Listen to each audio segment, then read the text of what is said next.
Hi ಎಲ್ರಿಗೂ, ನಾನು ನಿಮ್ಮ Maruti from Techzone in Kannada. ಎಲ್ಲರಿಗೂ welcome back to the another ವಿಡಿಯೋಗೆ. ಇವತ್ತಿನ ವಿಡಿಯೋದಲ್ಲಿ ಏನಪ್ಪ ಮಾತಾಡೋಕೆ ಬಂದಿನಿ ಅಂದ್ರೆ, ಮೊನ್ನೆ ತಾನೇ ಲಾಂಚ್ ಆಗಿರ್ತಕ್ಕಂಥ ವಿವೋ V50 ಈ ಫೋನ್ ಬಗ್ಗೆ ನಾನು ಫುಲ್ ರಿವ್ಯೂನ ತರ್ತಾ ಇದೀನಿ. ಏನಪ್ಪ ಅಂತಂದ್ರೆ ಆನೆಸ್ಟ್ ರಿವ್ಯೂ ಇರುತ್ತೆ. ಈ ಫೋನ್ ಏನೇನು ಇದೆ, ಏನೇನು ಕತೆ, ಈ ಒಂದು 30-35 ಸಾವಿರ ಬಡ್ಜೆಟ್ ಅಲ್ಲಿ ಈ ಫೋನ್ ಪರ್ಚೇಸ್ ಮಾಡ್ಬೋದಾ ಅಂತ ಕೇಳಿದ್ರೆ ಮಾಡ್ಬೋದಾ ಮಾಡಬಾರ್ದು ಅಂತ ಎಲ್ಲ ಹೇಳ್ತೀನಿ. ವಿಡಿಯೋನ 8 ಗಂಟೆ ನೋಡಿ. ದಯವಿಟ್ಟು ಯಾರಾದ್ರೂ ನಮ್ಮ ಚಾನಲ್ ಹೊಸಬ್ರು ನೋಡ್ತಿದ್ರೆ ಲೈಕ್ ಮಾಡ್ಕೊಳ್ಳಿ, ಶೇರ್ ಮಾಡ್ಕೊಳ್ಳಿ, ಹಂಗೆ ಸಬ್ಸ್ಕ್ರೈಬ್ ಮಾಡ್ಕೊಳ್ಳಿ ಅಂತ ಹೇಳ್ಕೊಂತ ವಿಡಿಯೋ ಶುರು ಮಾಡ್ತಾ ಇದೀನಿ. ಬನ್ನಿ ಇವತ್ತಿನ ವಿಡಿಯೋನ ಶುರು ಮಾಡೋಣ. ಹಳೆ ವಿವೋ V50 ಸೀರೀಸ್ ಅಲ್ಲಿ ಏನಿಂತ ಬಾಕ್ಸ್ ಅದೇ ರೀತಿ ಬಾಕ್ಸ್ ಇರುತ್ತೆ. ಇದರಲ್ಲಿ ಯಾವುದೇ ರೀತಿ ಬಾಕ್ಸ್ ಅನ್ನ ಚೇಂಜ್ ಮಾಡಿಲ್ಲ. ಇವರು ಬಾಕ್ಸ್ ನ ಬಿಟ್ಟು ಇದ್ರೊಳಗೆ ಬಾಕ್ಸ್ ನ ಓಪನ್ ಮಾಡಿದ್ರೆ ಇದರೊಳಗಡೆ ಟ್ರಾನ್ಸ್ಪರೆಂಟ್ ಒಂದು ಕೇಸ್ ಸಿಗುತ್ತೆ. ಫೋನ್ ಸ್ವಲ್ಪ ಸೈಡ್ಗೆ ಎತ್ತಿಟ್ಟರೆ ಟ್ರಾನ್ಸ್ಪರೆಂಟ್ ಕೇಸ್ ಸಿಗುತ್ತೆ. ಅದು ಬಂದ್ಬಿಟ್ಟು ಒಳ್ಳೆ ಕ್ವಾಲಿಟಿ ಆಗಿರ್ತಕ್ಕಂಥ ಟ್ರಾನ್ಸ್ಪರೆಂಟ್ ಬ್ಯಾಕ್ ಕವರ್ ನ ಇವರು ಪ್ರೊವೈಡ್ ಮಾಡಿದ್ದಾರೆ. ಹಾಗೂ ಇದರಲ್ಲಿ quick start guide, warranty card ಅದೆಲ್ಲ ಸಿಗುತ್ತೆ, ನಿಮಗೆ ಗೈಡ್ಸ್ ಎಲ್ಲ ಸಿಗುತ್ತೆ. ಮತ್ತೆ ಅದ್ರ ಜೊತೆಗೆ ಒಂದು sim ejector pin, Type-C to Type-A USB cable ಸಿಗುತ್ತೆ with 90 watt flash charger, power adapter ಸಮೇತ ಸಿಗುತ್ತೆ. ನಿಮಗೆ ಇಷ್ಟು ಈ ಫೋನಿನ ಆಕ್ಸೆಸರಿ ಸಿಗುತ್ತೆ ವಿತ್ ವಿವೋದವರು ಎಲ್ಲವನ್ನು ಪ್ರೊವೈಡ್ ಮಾಡಿದ್ದಾರೆ. ಫಸ್ಟ್ ಮೊಬೈಲ್ ಬಂದ್ಬಿಟ್ಟು ಇದು 7.57 ಥಿಕ್ನೆಸ್ ಅನ್ನ ಹೊಂದಿರತಕ್ಕಂಥ ಫೋನ್ ಇದಾಗಿದೆ. ಒಂದು ರೀತಿ ಸ್ಲಿಮ್ ಆಗಿದೆ ಅಂತಾನೆ ಹೇಳ್ಬೋದು. ಇದು ಕ್ವಾಡ್ ಕರ್ವ್ ಡಿಸ್ಪ್ಲೇ ಜೊತೆ ಬರ್ತಿರೋದ್ರಿಂದ ಒಳ್ಳೆ ಸ್ಲಿಮ್ ಆಗಿರುತ್ತೆ ಈ ಫೋನು. ಸಖತ್ ಪ್ರೀಮಿಯಂ ಕ್ವಾಲಿಟಿಯಾಗಿ ಕಾಣಿಸ್ತೈತಿ. ಇದರಲ್ಲಿ ಕ್ಯಾಮ್ರಾ ಮಾಡಿಲೇ ಬಂದ್ಬಿಟ್ಟು ಮಸ್ತ್ ಕ್ವಾಲಿಟಿನ ಇದನ್ನ ಇದು ಮಾಡ್ತಿರೋದು.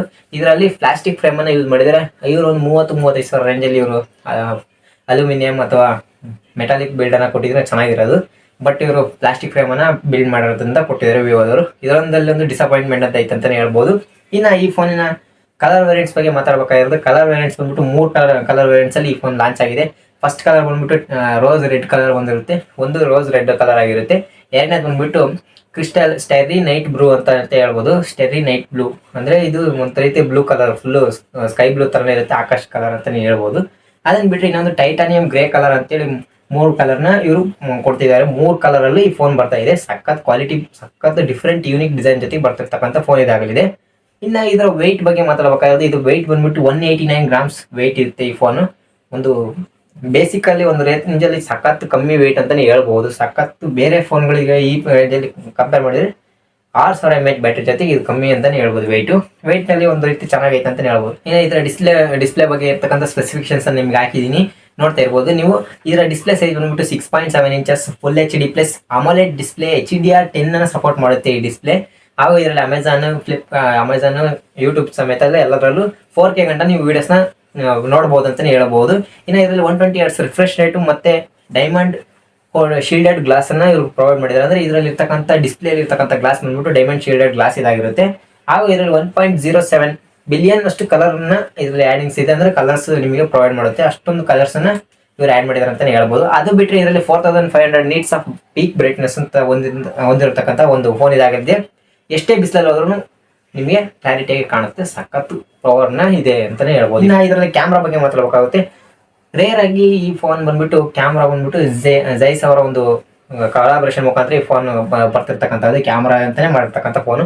ಬೆಸ್ಟ್ ಕ್ಯಾಮ್ರಾ ಫೋನ್ ಅಂತಾನೆ ಹೇಳ್ಬೋದು ಈ ಫೋನನ್ನ. ಈ ತರ ಫೋನಿನ ಕ್ಯಾಮ್ರಾ ಸ್ಪೆಸಿಫಿಕೇಶನ್ಸ್ ನಾನು ಹೇಳ್ತಾ ಹೋಗ್ತೀನಿ, ನೀವು ನೋಡ್ತಾ ಹೋಗಿ, ಸರಿನಾ. ಇದು ಬಂದ್ಬಿಟ್ಟು ಜೈಸ್ ಅವರ ಕೊಲಾಬರೇಷನ್ ಮುಖಾಂತರ ಬಂದಿರತಕ್ಕಂಥ ಕ್ಯಾಮ್ರಾ ಆಗುತ್ತೆ. ಇದರ ರೇರಲ್ಲಿ ಡ್ಯುಯಲ್ ಕ್ಯಾಮ್ರಾ ಸೆಟಪ್ ನ ಹೊಂದಿರತಕ್ಕಂಥ ಫೋನ್ ಇದಾಗುತ್ತೆ. 50 ಮೆಗಾ ಪಿಕ್ಸೆಲ್ ಜೈಸ್ OIS ಅವರ ಒಂದು ಮೈನ್ ಕ್ಯಾಮ್ರಾ ಸೆಟಪ್ ಆಗಿರುತ್ತೆ.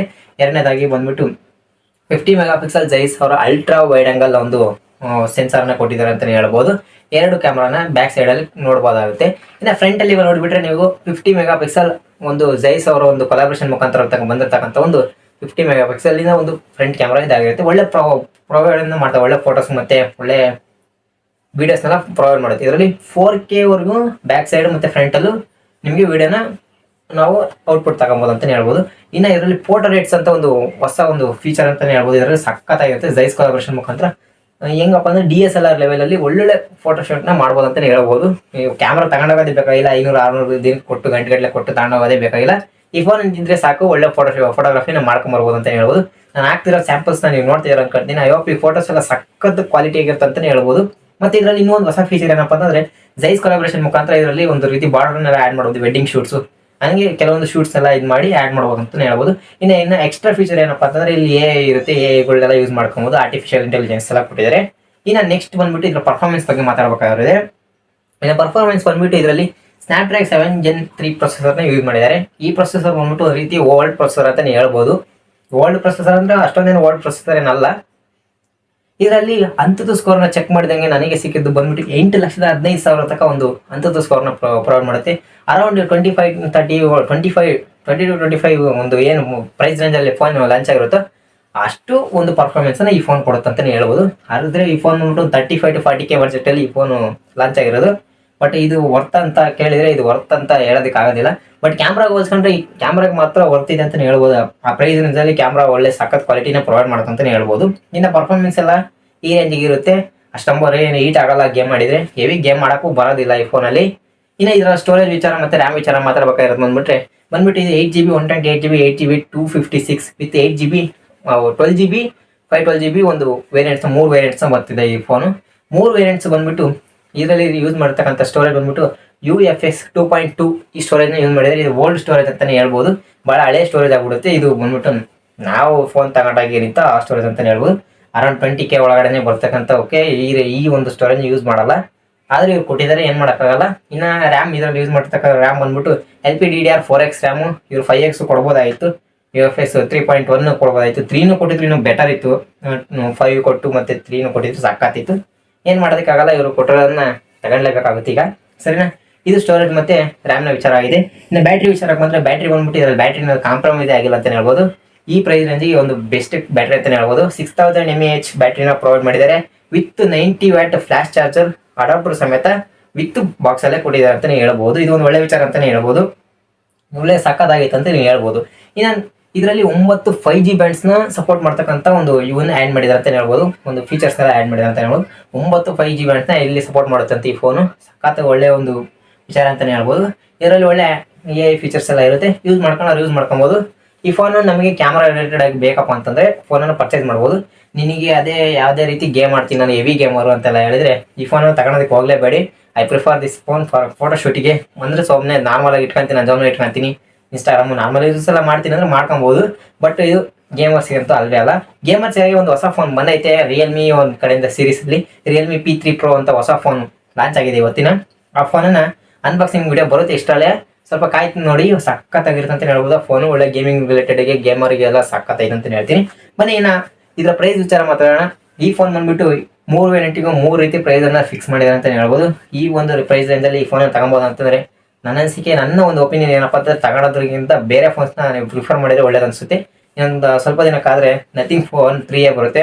ಅದನ್ನ ನೋಡ್ಕೊಂಡ್ಬಿಟ್ಟು ಆಮೇಲೆ ನೀವು ಚಾಯ್ಸ್ ಮಾಡ್ಬೋದು ಅಂತಲೇ ಹೇಳ್ಬೋದು. ಯಾಕಪ್ಪ ಅಂತಂದರೆ ನಥಿಂಗ್ ಫೋನ್ ಅವ್ರದ್ದು ಒಂದು ಹೊಸ OS ಒಳ್ಳೆ ಸಖತ್ ಕ್ವಾಲಿಟಿ ಎಲ್ಲ ಇರುತ್ತೆ ಅಂತಲೇ ಹೇಳ್ಬೋದು. ನೋಡೋಣ, ಅದು ಕಾಲ್ ನೋಡುವಂತೆ.